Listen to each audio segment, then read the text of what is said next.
gently upon us.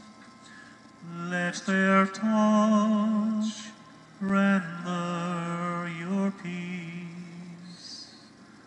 Let them bring your forgiveness and healing.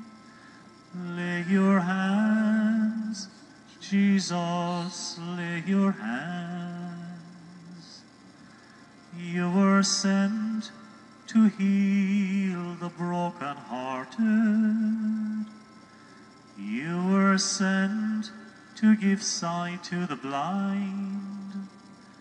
You desire to heal all our illness. Lay your hands, gently lay your hands. Lay your hands gently upon us. Let their touch render your peace. The western winds are blowing all along the Galway shore. From the high walls of Derry to the rolling hills of Kerry, all across this Irish homeland, there's a welcome at the door. May the road arise to meet you, a smile always greet you. May our friendship be always true and strong. And as the sun sets in the west, I wish you all the best. Please God we'll meet again before too long. They collected our tears. St. Padre Pio, our Saint, our amico, please pass our intentions to the hands of our Lord. St. Padre Pio,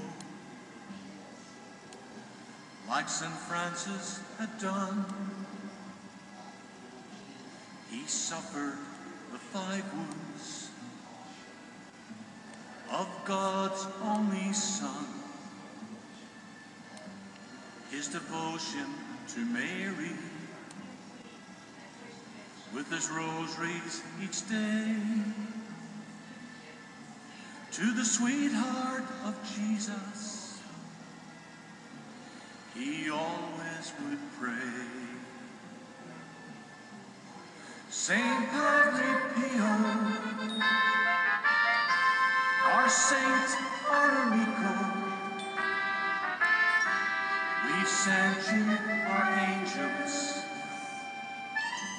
They collected our tears. Oh, we call you Saint Padre Pio. Alleluia.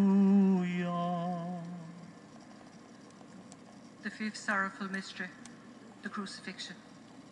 Our Father, who art in heaven, hallowed be thy name. Thy kingdom come, thy will be done on earth as it is in heaven.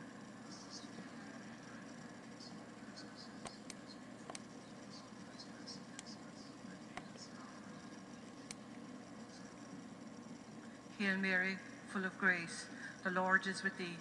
Blessed art thou among women, and blessed is the fruit of thy womb, Jesus.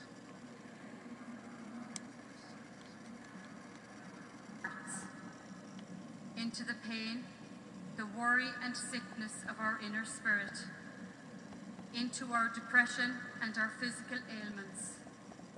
We come to you with our needs, and we bring those who are sick, in mind, our bodies, in our families, among our friends and neighbours.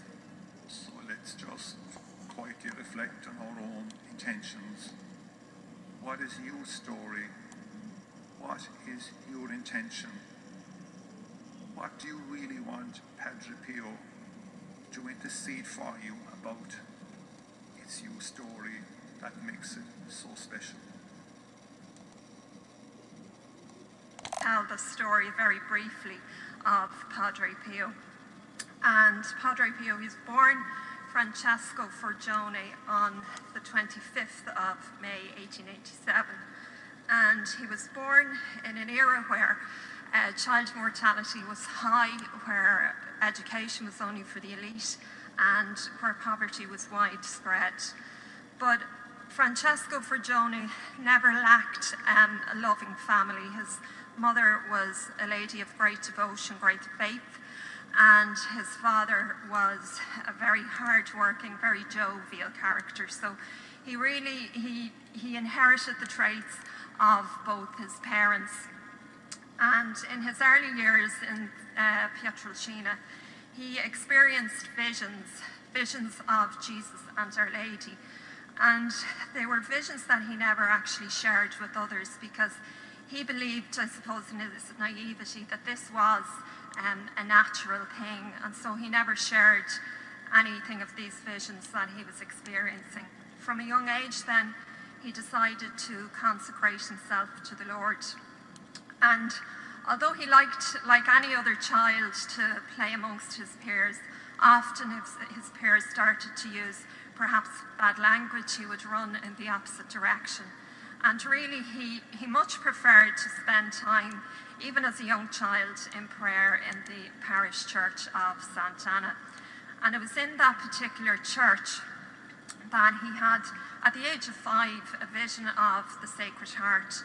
And the Sacred Heart placed his hands upon Francesco's head, which he saw as a sign of acceptance of Francesco's offer of consecration to the Lord. So he went to his parents at the age of 10, and he told his parents that he wanted to follow a religious path in life. He was very, very specific, and he said that he wanted to become a monk with a beard. And the reason he wanted to become a monk with a beard was because of a Capuchin friar who would visit frequently Pietrelcina, Fra Camillo. And Fra Camillo obviously inspired this young boy to join the Capuchin order. But to do so, as I say, you know, education was only for the elite, and to do so he would have to be educated. And so his father, with his brother, would go to America, and they would earn money and send it home to pray, or send home to pay for Padre Pio's education, because he had to be privately educated because there were no schools in Pietrelcina. So Francesco, as we call him in his early years, he was a very diligent student and did very well in his studies. He made his first communion, confirmation, in that same church of Sant'Anna. And then at the age of 15 came the time where he was to enter the novitiate in a place called Morcone, which is quite close to Pietrelcina. But when the time came, there was no place in the novitiate in Morcone. It was completely full. And his uncle at the time was kind of replacing his father in looking after family affairs. His father was still in the States. And his uncle went to him and he said, Francesco, he said, I'm really sorry. He said, there are no places in Morcone. But young Francesco said, the uncle tried to entice him. He said, why don't you join maybe the Benedictine order? And he said, no. He said, I want to become a monk with a beard. And the uncle then again said, well, maybe you'd like to be like the parish priest, Don Salvatore Pinolo. But he was very, very determined that he wanted to join the Capuchin order. So finally, anyway, the place became available in Morcone. And the night before his departure for Morcone, Padre Pio's mother came to him, and I suppose, like any other mother, the idea of losing your little 15-year-old son, she was anxious, of course, and she said to Francesco, she said, you're leaving your mother broken-hearted, she said, but St. Francis has called you and you must follow.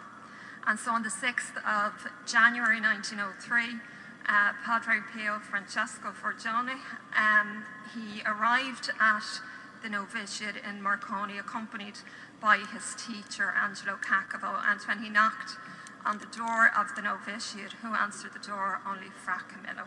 And he said, Franci, which was his nickname, he said, Franci, you have kept your promise.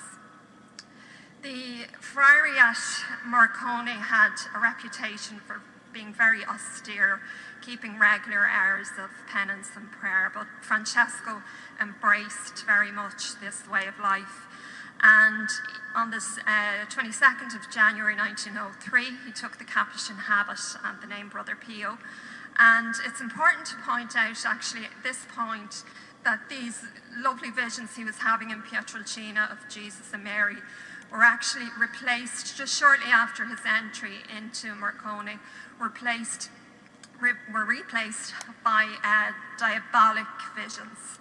But as I say, Francesco, he embraced this way of life.